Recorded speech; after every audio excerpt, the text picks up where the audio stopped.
ای دیلا با دوستان یک دم نشستن یاد گیر. ای دیلا با دوستان یک دم نشستن یاد گیر. با مروت عهدی دوستی را ببستن یاد گیر. دشمنت رنجور اگر بینی به خوشحالی مرا، در سری بالینی به ماران نشستن یاد گیر. در سری بالینی به ماران نشستن یاد گیر.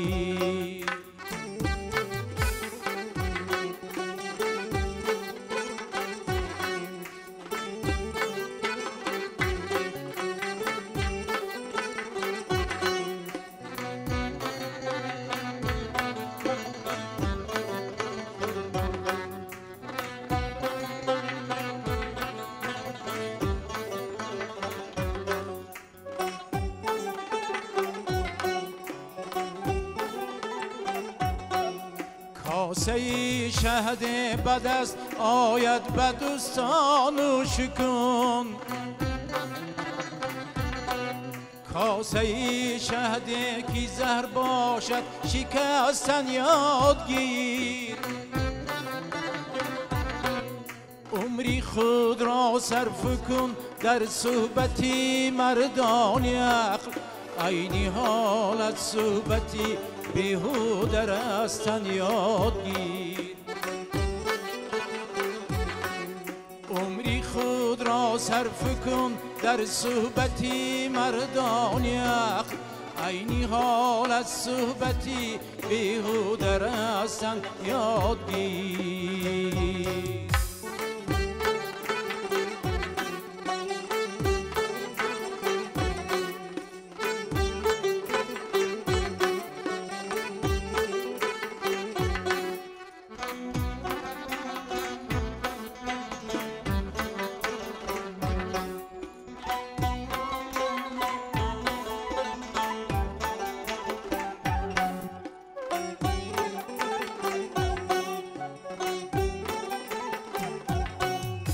بس کی رحمانی ضمیرت شد به یاران آشنا، بس کی رحمانی ضمیرت شد به یاران آشنا. پس از این در صحبتی آدم نشستن یاد گیر. پس از این در صحبتی آدم نشستن یاد گیر.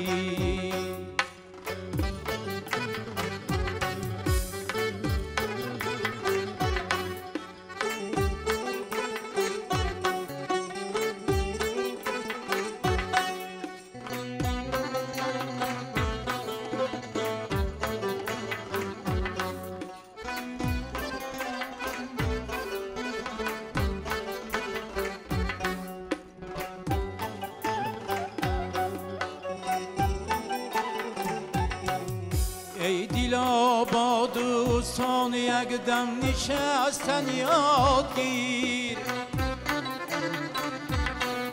با مروت عهدی دوستی را ببستن یاد گیر. بر سری بالینی به ماران نشستن یاد گیر. بر سری بالینی به ماران نشستن یاد گیر. بر سری بالینی به ماران نشستن یاد گیر.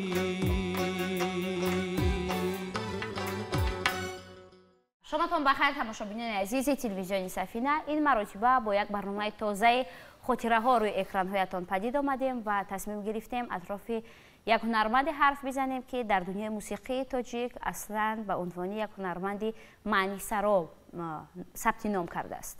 یعنی او را همچون یک هنرمند معنی سرا میشناختند و او یک هنرمندی هست که زندگی را با تمامی رنجوری ها، با کمی و کستگی ها، با موفقیت ها، با زیبایی ها، با رنگینی ها طریق غزل سراییده. یک هنرمندی است که ترانه هاش سراسر از معنی بود و یک هنرمندی بود که به روحیه مخلصان همیشه آرامش میبخشید. ترانه های بیشتر آرامتر میسرایید و این هنرمند زنده یاد، هنرمند مردم تاجیکستان کامل جان غنیف است. و امروز ما دعوت کردیم برادر این هنرمند را که برادرشان نیز هنرمند هستند، عادل جان غنیف، و در ابتدا یک ترانه زیبای استاد را بازخوانی کردید. خوش آمدید برنامه. سلامت باشید. گفتیم که امروز برنامه را در مورد برادر شما میبخشیم. طبیعی است که مردم برادرتان را میشناسند، مخلصانشان میشناسند و یک نفر شاید کمتر، نفر زیادتر، یک نفر تنها ترانه هایشان را شنیدند و دیدند، یک نفر شاید در محفل ها دیدند، در معرکه ها، در کجای واخوردند. اما من گمان میکنم نزدیکتر از همه شما با برادر بودید. و در ابتدای برنامه درباره عادل و با دوستان یک دم نشستن یادگیر. با برادر همدم بودید، نشستن ها زیاد بود، دوست بودید و یا تنها برادر؟ من از خوردی نه تنها یا برادر، حتی فرزندشون هستم که یک جای با هم در تمام کنسرت های، در معرکه های، در خرسندی های مردم، سفرهای هنری با هم یک جای بودیم. عموما همه وقت یک جا زیست داشتیم. ما در ترمه همون کس به رسیدیم و شاید همین یک ذره کم اگر عذرخواهی داشته باشیم، اینم شرافتی همون کس است. تاثیری همین مردی بزرگ به ما رسیده است که امروز ها کمی باشد هم قلب ها را شاد میکنیم و در معرکه، در ایدهایی که در کشور ما بشه اشتراک بکنیم. و گفتم یک هنرمند معنی سرا بود.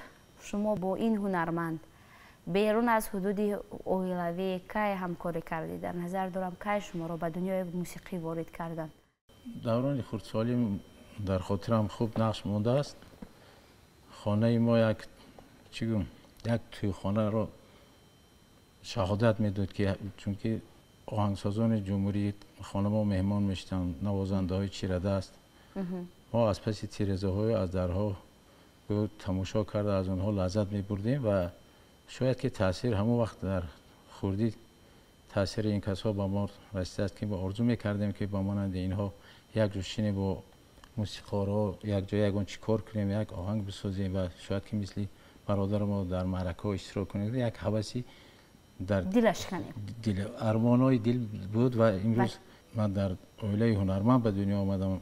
حاضر فقط یک از ایجاداتی برادرم خواندم، چون که تاثیری همون کس که من هم غزل‌های غم انگیز می‌سرایم و غزل‌های تربیوی می‌سرایم و از حافظ و بیدل و از مولانا و از حضرت جامی، عموما سرودهایی که گوشرس هستند، یعنی که تاثیر میکند در معرکه وقتی مردم میشنود گوش میکند.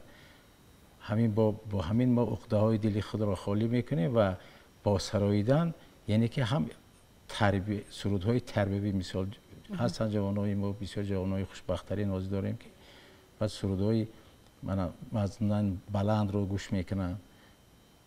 اصلا از خوردی هم روسیگا عادت نکردم با سرودهای خیلی معنی باریک داشته. برادران سخت میگرفتن و یا البته و یا اجازه نمیدادن، قریب که سرودی شوخ خواندن برای ما ممنوع میکردن. همه چیز قابل اون کس نبود و حتی در خوردی الکای سرودهای کلاسیکی میسراییدیم. ترانه هایی که مضمونی بلند داشتن، متنشان یک معنای فلسفی داشتن. بله. گفتید که هنرمندان می اومدن به خانه‌تان، نوازنده ها، آهنگسازان. از میان آنها که ها را به خاطر دارید از هنرمندان معروف؟ از هنرمندان معروف اکنون حسین نصیرالدین، چون که برادرم کسا به خودشان استاد قبول میکردن. حسین نصیرالدین هنرمندای ورزیده جمهوری هم گاه باشن، هنرمندانی که مثلا در طرف اون وقت ناحیه بود، در منطقه حساب در منطقه بودگی و همشون قریب که به حالی ما مهمان شدگی هستن. و سرود اولینتان رو در نزد برادر خوندن در خاطر داره؟ اکو گپ زدم شاید خنداورم باشد، لیکن این چیزی که اساس است علیق. وقتی که من سرود میخوندم و الکای عشقی بود. خب عشقی بود. جوان بوده. جوان بودم و گفتن که برای شما حالی بر وقت این سرودهای خوندم. همجا یک شاتی هم خوردگی بودم رو سیگار. برای سرود عشقی سرایدم؟ نه، برای که خدا دیوشو یه چیز برای خوندن حالی بر وقت. حالا معنایش را گفته درک نمیکنید به همین برای همینا که باید معنی چه صرفم نمیره چه مکتبی میخوندیم اون وقتا که نورس بودید؟ نورس سیمفونی 5 و 6 میخوندم. ولی در هر سین و سالی که میبودید من گمان میکردم که اگر ترانه مادر میخوندید حتما که قبول میکردن، زیرا که مادر و برادرتان خیلی خوب وصف کردن، خوب سرایدن.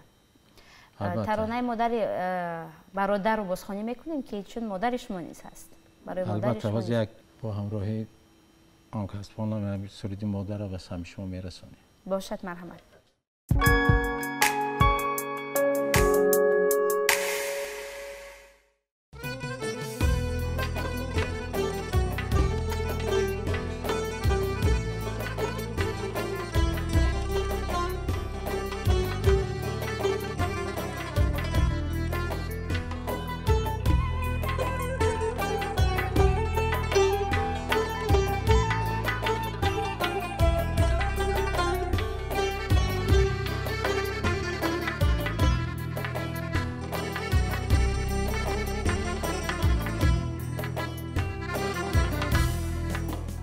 تو را هر لحظه آرم بخاطی همانا می شود اشکم روانه و این سوزی دلم بیرون کنم من ای مادر سبو گردد دلم با این بهانه و این سوزی دلم بیرون کنم من ای مادر سبو گردد دلم با این بهانه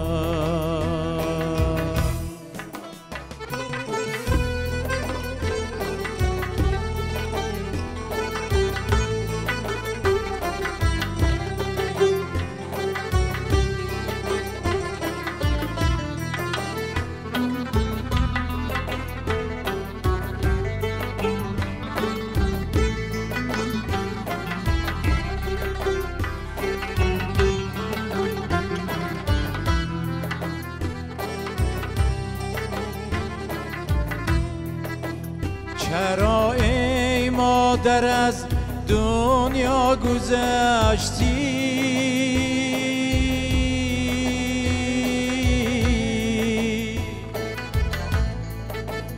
نپروردی مرا در دامنی خود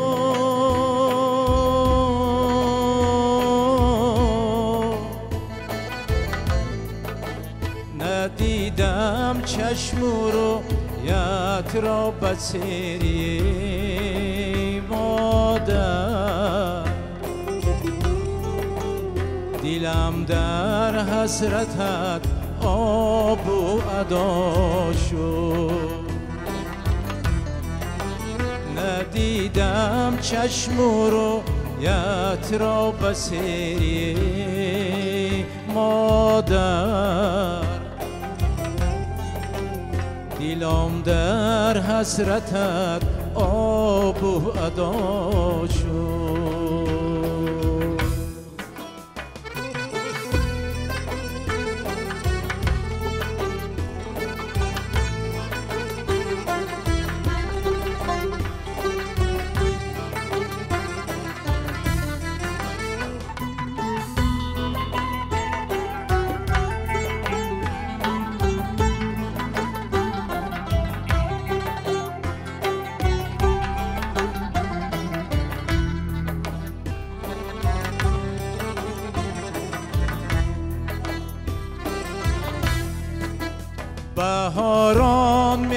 میدمد گلهای خاکو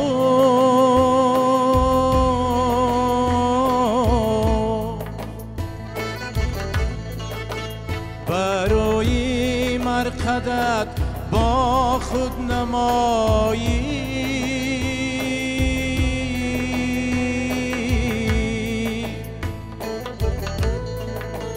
روم برچیده گل ها را ببویم ای مادر بگویم مادری زارم کجایی روم برچیده گل ها را ببویم ای مادر بگویم مادری زارم کجایی بگویم مادری زارم کجایی بگویم مادری زارم کجایی.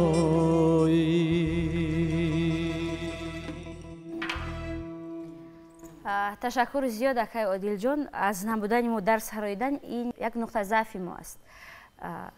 مادرتان رو میخواستیم برای ما تصویر کنید. مادرتان چگونه زن بودن و شما گفتید که از دیدارتان سیر نشدیم. بر محل مادر از بین رفت؟ از مادر هیچ کس سیر نمیشد. بله.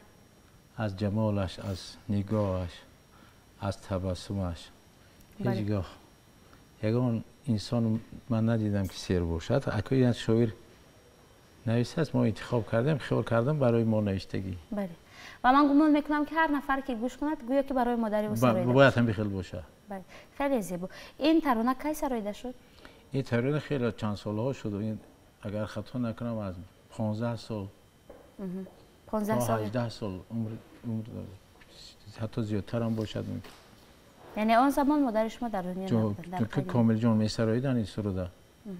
برادرم میخواندن و در معرکه ها من اهمیت میدادم که چقدر قبول بودم این سخن ها. برای که سومه میشدن مردم. بله. ترانه که برای نفرانی که مادر از دست دادن، مادر دنیا را که پدرود گفت، یک ملهم است برای اونها و من گمان میکنم که انسان هنگام گوش کردن همین ترانه در هر محیطی که نباشد و یاد مادرش میرود. به همون لحظه های خیلی زیبایی که همراه مادر رو سپری کرد. و شما هنگامی که همین ترانه رو بازخوانی کردید بیشتر کی را پیش نظر آوردید؟ مادر رو یا برادر رو؟ خواندن همون ترانه های برادر رو در محفل ها؟ خواندن برادرم و چهره مادر، نه که یک مادر اخلاق، همه مادرای تاجیکستان پیش نظرم میآیند.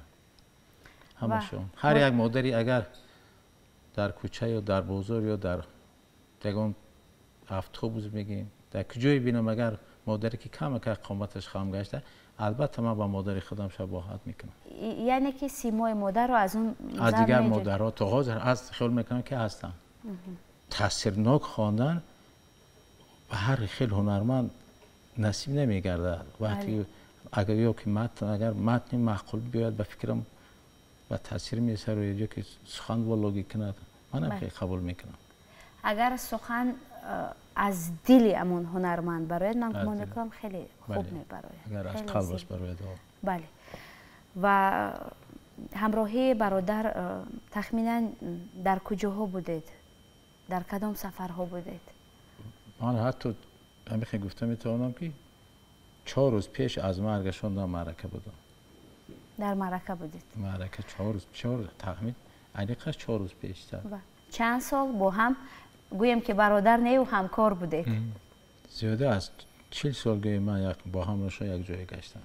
نصف عمر یک آدم؟ نیست، چون که با هم در خانه اکم زندگی میکردیم، یک جای بودیم. در خانه برادرتان؟ در خانه برادرم زندگی میکردم و یعنی ما باید یاردم میکردم. مقصد که کامل جان هر کجا سفر میکردم با ممکن هفته هاش هم خانه نمی آمدن. معرکه بسیار بود یا که کنسرت و گاسترول میرفتم سولو. شما چرا در خانه برادر زندگی میکردید؟ من یک خانه پدرم و هر یک جای بودیم. در یک جای بودیم. ما فقط چی میگم یاردمچی برادر بود. یاردمچی برادرم بودم برای که دوست می داشتم و اون کس با من مهری بی اندازه داشتم. چند برادر و خواهر هستین در عائله؟ ما یک 6 برادر بودیم. حاضر 4 نفر موندگی و یک اپا داریم میگیم که. از بین اونها فقط شما با همراهی برادرتون کار کردید هنرمند؟ همه از همه کلانی رحمت شادروان بودن، از همه گویم خوردی من. از همه خوردی شما؟ از همه خوردی. و ارکگیتون رو در نزد برادر احساس میکردید؟ البته تو دین حکا گویم برای ویو من ارکه بودم. بیا یک ترانه دیگر بخونیم. کدام ترانه اشان را انتخاب میکنید؟ بیا ترانه شیرین جان رو میخوانیم. باشد. ترانه خیلی زیباست. اینا سامیانش بسیار بودم. بله، مرحبا.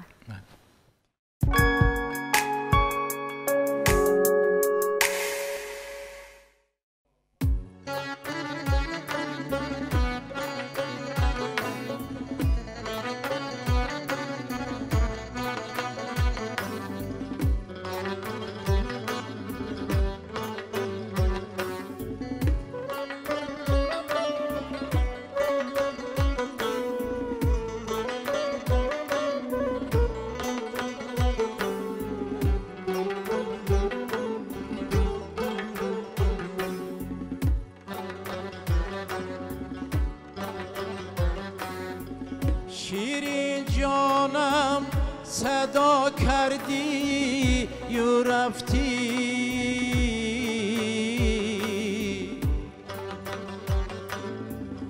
دلت از من جدا کردی و رفتی. شیرین جانم صدا کردی و رفتی،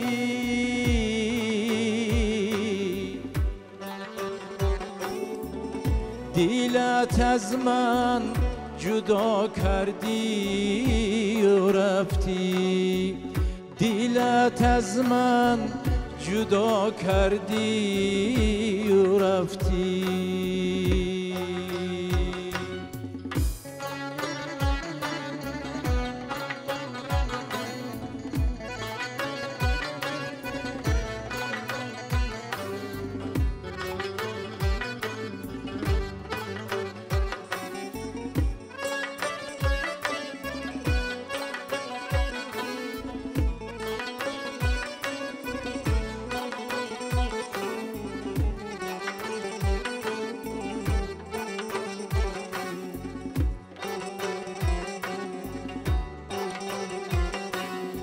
سلامم را شنو ای یاری جانی،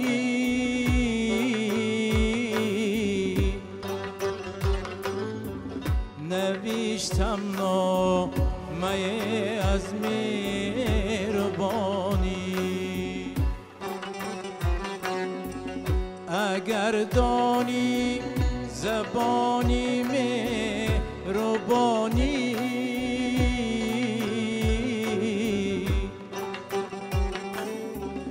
بیا بر نزدی ما گر میتوانی. شیرین جانم صدا کردی و رفتی،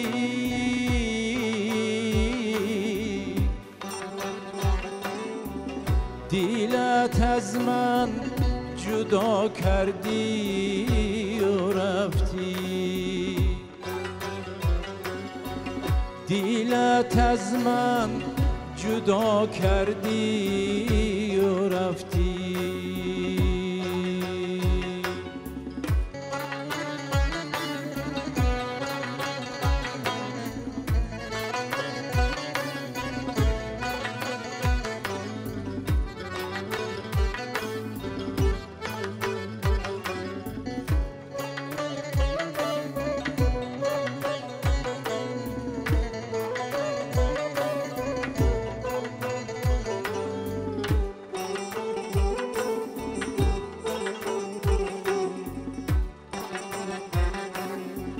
بسویت خنده کردم عاشقانه،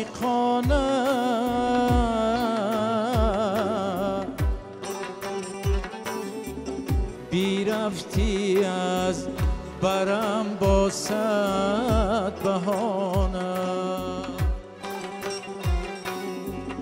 کنون بین در لبت ای جانی شیرین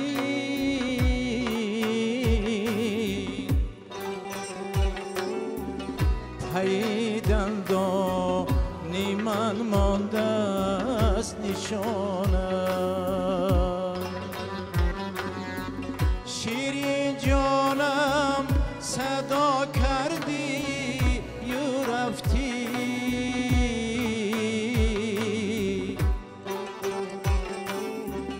دیلت از من جدا کردی و رفتی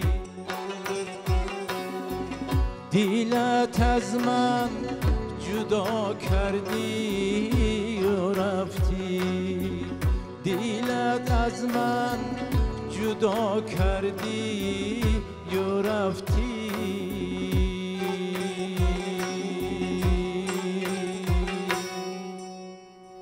دوستان عزتمند شما یک ترانه زیبای از آفریده‌های هنرمند مردمی تاجیکستان کاملجان غنیف شنیدید در اجرای برادر این هنرمند زنده‌یاد عادلجان غنیف و تشکر زیاد میگویم برای شما برای اجرای زیبای همین ترانه و طبیعی است که چون همراه برادر بودید و بیشتر از 40 سال با هم کار کردید این ترانه ها در اجرای شما کاسته نمیشوند و بعضا کارشناسان میگویند که اویلای هنرمندان فرزندانشان برادرانشان در گرفتن همین میراث یعنی میراث هنرمندی یک امتیاز دارند خوبتر اون مکتب رو میفهمند خوبتر اون مهارت رو دارند و خوبتر اون شیوه رو از خود کردن چون که از محیط یک اویله هستند در همون محیط نه تنها کار میکنن بلکه زندگی هم میکنن لحظه های زندگی شما با برادر چگونه بودن اون لحظه ها رو زیاد یاد میکنید بیرون از محیط کاری بیرون از موسیقی و سرود و ترانه و بیرون از محفل ها لحظه هایی بودن که خاطرمان هستن و فراموش نمیشه قریب که یگان لحظه فراموش نمیشه حالت هایی بودن که حالت های خرسندی بود میشد که حالت هایی که استاد سخت هم میگرفتن و ما گوش هم میدادیم و گوش هم میکردیم و گاه اون که بعضی ها درست نمیفهمن یا میفهمن سخت میرسید یا گوه که همین نمیفورید ولی برعکس بعدی که بعد خوش رو اگر فکر کنید دقیقاً عمقی اگر سخنی استاد بکی رسید در حقیقت به آدم میخواستن که با فایده خودتون با فایده ما بود البته با فایده ما بود و در انتخاب غزل ها بسیار تاکید میکردن در نزد مخلصان یک هنرمند خیلی آرام طبیعت بودن بله در محیط اویلا چی؟ در محیط اویلا هم آرام طبیعت بودن شوخی نمیکردن؟ گاه کم و در کم و از گپ با یک مشقت با یک مشقت که میگرفتن بسیار آرام طبیعت بودن چند سال عمر دیدن؟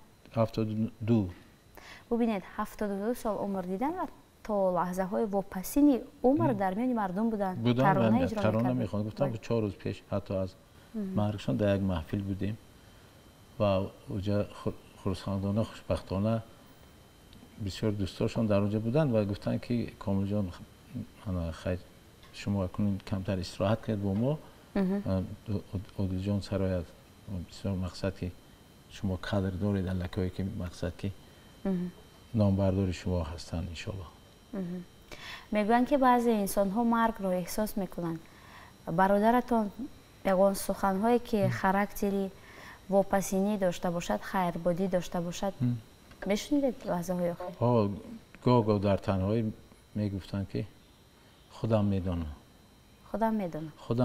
میگفتن و برای شما چیزی نمیگفتن خیلی نه همه چیه برای اسمشان برای ترانه هایشان برای ترانه ها نه که در انتخاب غزل گفتن همین مکتبی که من همین راهی که من پیش گرفتم شما میتونید همین دوام تید فقط از همین چیز میتونید دیگه طرف مایل نکنید شما همین سبک خواندن شما برای من معقول همین چیزی که من گفتم همین کار دوام تید و دیگه آینده و کسی که اگر همین مقصد که اگر مایل پیدا کند شما میتونید که آموزش تید و واقعا هم کامل جان غنیف از جمله همان هنرمندانی است که در منطقه حصار در وادی حصار خیلی معروفیت داشتند، محبوبیت داشتند. در محفل و معرکه ها، در خرسندی و در شادی های مردم خیلی زیاد بودند و ببینید که تو کم به هنرمندان دست می‌دهد که تا لحظه های آخری عمر ترانه اجرا کرده توانند. و مهم این که یادشون ماند. من در خاطر دارم که در یک برنامه خاطره ها سال گذشته همین تابستان بود که اومده بودند و ترانه هایشان را بازخوانی کردند. یک کمی خاطره هایشان را از حیاتشون، از فعالیتشون، از همان لحظه های جالب زندگیشان برای مخلصان نقل کردند. و مهم این که اسمشان ماند برای نفرانی که با مردم کار میکنند، برای نفرانی که با مردم هستند و قبل ستاره هستند. کم به این هنرمندان دست میدهد که اینقدر معروفیت داشته باشند، اینقدر محبوبیت داشته باشند و احترامشان بکنند. مهم که آفریده هایشان برای ما ماندن و هر لحظه من باور دارم که مخلصانشان از شنیدن اون ترانه ها خمار دل میشکنند. و حالا که ما به انتهای برنامه نزدیک میشویم، بیاید با اجرای یک ترانه دیگر خمار دل مخلصان را بشکنیم. البته. کدام ترانهشان را میخوانید؟ یک سرودی که در حاضری خودشون میخوندم، در نزد خودشون در نزد خودشون و مقبولی خودشون هم بود.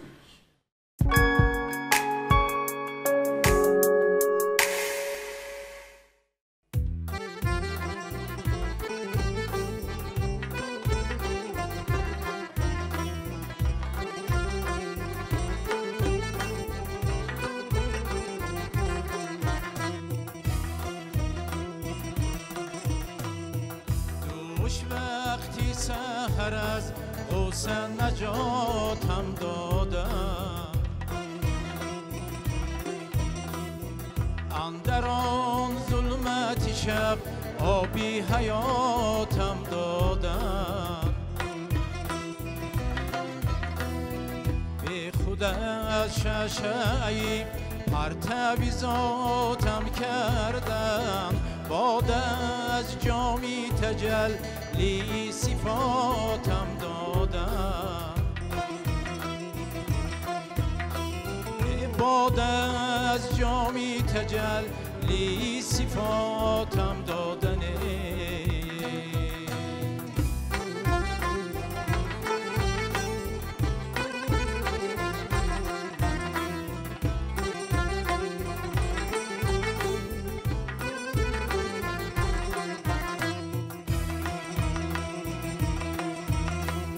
چی مبارک سحره بود و چی فرخنده شبه، چی مبارک سحره بود و چی فرخنده شبه.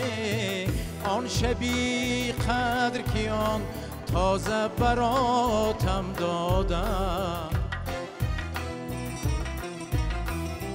من اگر کام روا گشتم و خوش دل چی عجب، من اگر کام روا گشتم و خوش دل چی عجب. مستحق بودم وان ها به زکاتم دادم، مستحق بودم وان ها به زکاتم دادنه.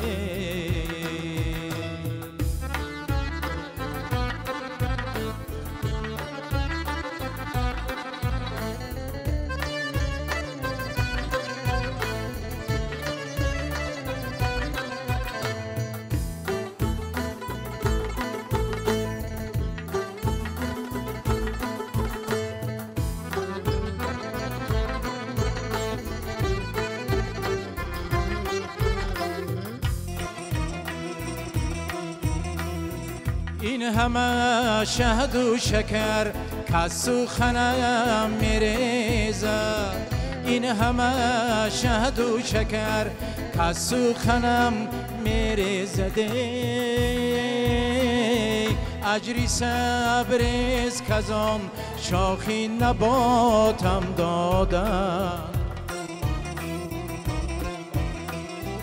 همتی حافظان فاسی سهر خزان بود، همتی حافظان فاسی سحر خزان بود کی زیبندی غمی ایام نجاتم دادن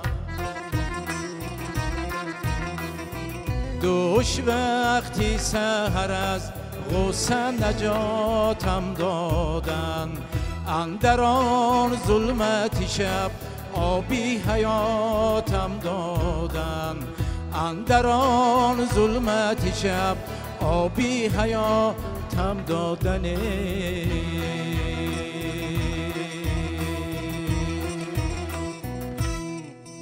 تماشابینان عزیز برنامه رو برای امروز جمع بست میکنیم. همراه شما بودم زرینه رحیمی. خیر عزیزان.